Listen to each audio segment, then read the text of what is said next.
নেপালের প্রধানমন্ত্রী কেপি ওলি শর্মার পদত্যাগের পর এই মুহূর্তে সবথেকে বড় প্রশ্ন, নেপালের প্রধানমন্ত্রীর পদে বসবেন কে? অনেক নাম শোনা যাচ্ছে, তবে সবথেকে ইন্টারেস্টিং যে নাম সামনে আসছে তার নাম বলেন্দ্র শাহ।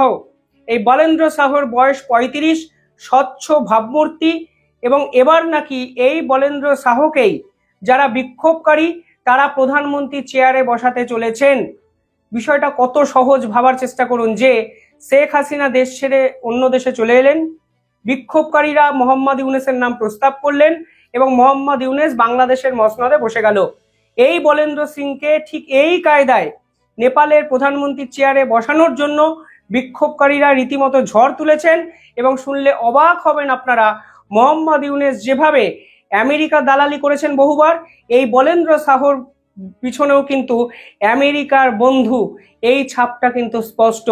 তিনি বারংবার সরকার বিরোধী আন্দোলন করেছেন এবং বিভিন্ন সময় তার বিভিন্ন স্টেটমেন্টে পরিষ্কার বোঝা গেছে তিনি কিন্তু আমেরিকার বান্ধব, অর্থাৎ আমেরিকাপন্থী এবং চরম ভারত বিদ্বেষী। এই ব্যক্তির যদি ইতিহাস দেখেন সেটাও কিন্তু অত্যন্ত রোমাঞ্চকর। এই ব্যক্তি কিন্তু পেশায় একজন র্যাপার ছিলেন, গায়ক ছিলেন, অর্থাৎ যুব সম্প্রদায়ের মধ্যে তার ক্রেজ কিন্তু ছিল মাত্রাতিরিক্ত। এখন এই ব্যক্তি এখন বাংলাদেশের একদম সিমিলার স্টাইলে নেপালের যুব সম্প্রদায়কে ম্যানিপুলেট করেছেন এবং তিনি নাকি ক্ষমতায় বসতে চাইছেন, এই রকম আভাস জল্পনা কিন্তু সামনে উঠে এসছে। 2022 সালে এই বলেন্দ্র শাহ তিনি কিন্তু কাঠমান্ডুতে নির্দল প্রার্থী হিসাবে মেয়রের নির্বাচনে লড়েছিলেন এবং সকলকে চমকে দিয়ে প্রায় 61,000 ভোটে কিন্তু জয়লাভ করেন। তিনি একাধিক সোশ্যাল অ্যাক্টিভিটি ওরিয়েন্টেড কাজকর্ম করেছেন, কিন্তু আরো ইন্টারেস্টিংলি ফ্যাক্ট হলো এনার এডুকেশন জীবনের একটা বড় অংশ কিন্তু কেটেছে ভারতের কর্ণাটকে, কারণ তিনি ইঞ্জিনিয়ারিং পড়া বা পাঠটা কমপ্লিট করেন ভারতে এসে। 1990 সালে কাঠমান্ডুতে জন্ম, বয়স 35, পরবর্তীকালে র্যাপার এবং সুরকার হন। এই বলেন্দ্র শাহ কিন্তু ছিলেন কট্টর নেপাল সরকারের বিরোধী, কিন্তু আন্তর্জাতিক স্বীকৃতি কিন্তু এই ব্যক্তির বহু জায়গা থেকে জুটেছে। টপ 100 ইমার্জিং লিডারের তালিকায় এই ব্যক্তি জায়গা পেয়েছেন এবং আপনারা বুঝতেই পারছেন দ্য নিউ ইয়র্ক টাইমস অবধি এই ব্যক্তির প্রশংসা বিভিন্ন সময় করেছে। এবার আমেরিকার মিডিয়া প্রশংসা করছে, আমেরিকা সরকারের মদতপুষ্ট কোনো অ্যাওয়ার্ড পাচ্ছে, ফলে আপনারা যা বোঝার বুঝে নিন। ফলে এই রকম একটা ব্যক্তিকে রীতিমতো প্রজেক্ট করা হচ্ছে সরকারে বসানোর জন্য, যিনি আগাগোড়া ভারতের বিপক্ষে স্টেটমেন্ট দিয়ে গেছেন এবং আমেরিকার সঙ্গে সখ্য সম্পর্ক বজায় রেখেছেন। আজকে হঠাৎ করেই নেপালে অভূতপূর্ব কিছু ঘটনা ঘটে। শুধুমাত্র প্রধানমন্ত্রী কেপি ওলি শর্মাকে সেফ এক্সিস্ট যে সেনাপ্রধান দিয়েছেন তা নয়, communist party of Nepal, CPN এবং নেপালি কংগ্রেসের অফিস সম্পূর্ণভাবে ছাড়খাড় করে দেওয়া হয়। নেপালের স্বরাষ্ট্রমন্ত্রী পদত্যাগ করেন এবং নেপালের প্রাক্তন প্রধানমন্ত্রীকেও রীতিমতো রাস্তায় ফেলে মারা হয়। এবং সুপ্রিম কোর্ট, নেপালের সুপ্রিম কোর্ট যেখান থেকে এই 26টি অ্যাপকে নিষিদ্ধ করার আইনটি সরকারি শিলমোহর পড়ে এবং সুপ্রিম কোর্ট নির্দেশ দেয়, সেই সুপ্রিম কোর্টেও কিন্তু আগুন ধরিয়ে দেওয়া হয়। অর্থাৎ পুরোপুরি বাংলাদেশের কায়দায় নেপালে এই অপারেশন চালানো হয়েছে, এটা তো আপনারা বুঝতেই পারছেন। যা যা বাংলাদেশে হয়েছে আজকে নেপালে কিন্তু ঠিক একই জায়গায় একই রকম ভাবে আন্দোলন আমরা দেখলাম। বলেন্দ্র শাহ ছাড়া আরো এক ব্যক্তির নাম আমাদের সামনে উঠে এসছে। সেই ব্যক্তির নাম হলো নেপালের হামি নেপাল এনজিওর ওনার, মানে অর্থাৎ মালিক সুদাং গুরুং। এই সুদাং গুরুং একটি এনজিও চালান, অর্থাৎ সেই এনজিও যোগ, বাংলাদেশে যেমন এনজিওর যোগ আমরা দেখেছিলাম আন্দোলনে, এই নেপালেও কিন্তু হামি নেপাল নামক এক এনজিওর যোগ জানা গেল। এবং সুদাং গুরুং যিনি এই প্রোটেস্টারদের একজোট করেছিলেন, প্রোটেস্টারদের মানে নির্দেশ দিয়েছিলেন যে স্কুল ইউনিফর্মে আসুন এবং কোন রাস্তা দিয়ে আক্রমণ করা হবে, কিভাবে আক্রমণ চালানো হবে, কোন মন্ত্রীকে টার্গেট করা হবে, কার কার বাড়িতে আগুন লাগানো হবে, সম্পূর্ণ ব্লু প্রিন্ট কিন্তু তৈরি করা ছিল বিক্ষোভকারীদের। বিভিন্ন নিউজ আউটলেটে এই খবর বেরোচ্ছে এবং বলেন্দ্র শাহ এবং সুদাং গুরুং এদেরকে নিয়ে সব থেকে বেশি আলোচনা বিভিন্ন জায়গায় কিন্তু হতে শুরু করেছে।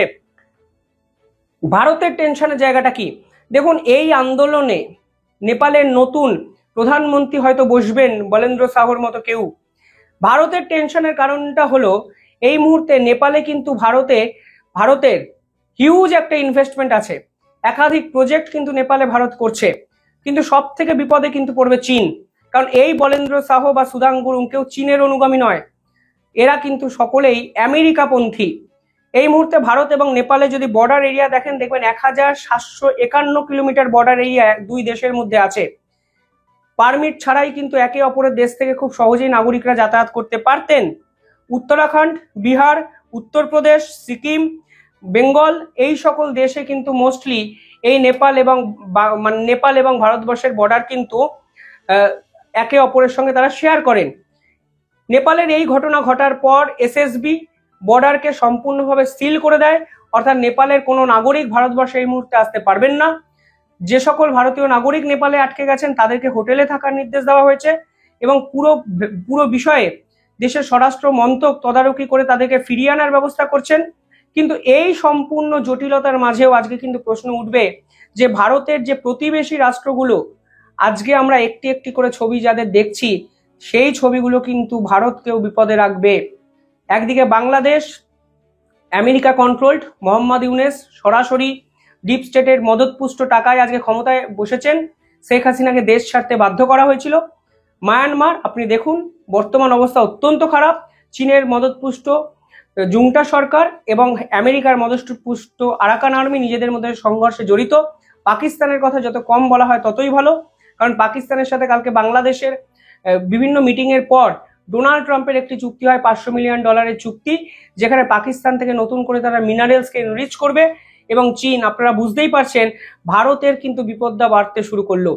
ভারত কিন্তু এই মুহূর্তে নেপালকে খুব কনফিডেন্সে রাখার চেষ্টা করেছিল, কিন্তু নেপালের এই কেপি ওলি শর্মা, যিনি কমিউনিস্ট সরকার চালাতেন, তিনি কিন্তু প্রতিটি পদক্ষেপে ভারত বিরোধিতা বিভিন্ন সময় করেছেন। নেপালে কিন্তু এই আওয়াজ উঠেছিল যে রাজতন্ত্র ফিরিয়ে আনা হোক, রাজার শাসন আমরা চাই। কেপি ওলি শর্মা দিনের পর দিন ক্ষমতায় থেকে যেভাবে দুর্নীতি করেছেন, করাপশন করেছেন, সরকার বিরোধী যে আগুন, সেই আগুনকে কিন্তু বাড়তে সাহায্য করেছিলেন এই নেপাল সরকারের প্রাক্তন প্রধানমন্ত্রী। ফলে আজকে নেপালের যে দৃশ্য আমরা দেখছি তা কিন্তু আমাদের কাছে অচেনা নয়। আমরা 1 বছর আগে বাংলাদেশে এই দৃশ্য দেখেছি, কিন্তু ইম্পর্টেন্ট সেটা হলো এই দৃশ্যর পরবর্তী ধাপ যা আমরা বাংলাদেশে দেখেছি তা যদি সিমিলার নেপালেও দেখি, তাহলে কিন্তু পরিষ্কার হয়ে যাওয়া যায় যে আলটিমেটলি নেপালের অবস্থা বাংলাদেশের থেকেও খারাপ হতে পারে, কারণ নেপালের ইকোনমিক্যাল স্টেবিলিটির অবস্থা কিন্তু আরো খারাপ। সব মিলিয়ে কড়া নজর ভারত রাখছে। বর্ডার বন্ধ করার পর কোনো রকম অশান্তি যেন ভারতের সীমান্তে না হয়, নিঃসন্দেহে আমাদের এসএসবি জওয়ানরা এই বিষয়ে দেখবেন। কিন্তু সব থেকে বড় প্রশ্ন হলো এই মুহূর্তে কেপি ওলি শর্মার ভবিষ্যৎ কি, নেপালের ভবিষ্যৎ কি, এবং বলেন্দ্র শাহ ক্ষমতায় কি বসছেন, এবং ক্ষমতায় বসলে ডোনাল্ড ট্রাম্পের সঙ্গে কিন্তু সরাসরি যোগাযোগ কিন্তু বলেন্দ্র শাহ করবেন। পরিষ্কার বোঝা যাচ্ছে রেজিম চেঞ্জের খেলা এশিয়া জুড়ে চলছে। জাপানের প্রধানমন্ত্রীর পর নেপালের প্রধানমন্ত্রীর পদত্যাগ, সেটা কিন্তু স্পষ্ট করে দিল আমাদের চোখের সামনে। কিভাবে দেখছেন আপনারা পুরো বিষয়টি কমেন্টে জানাবেন।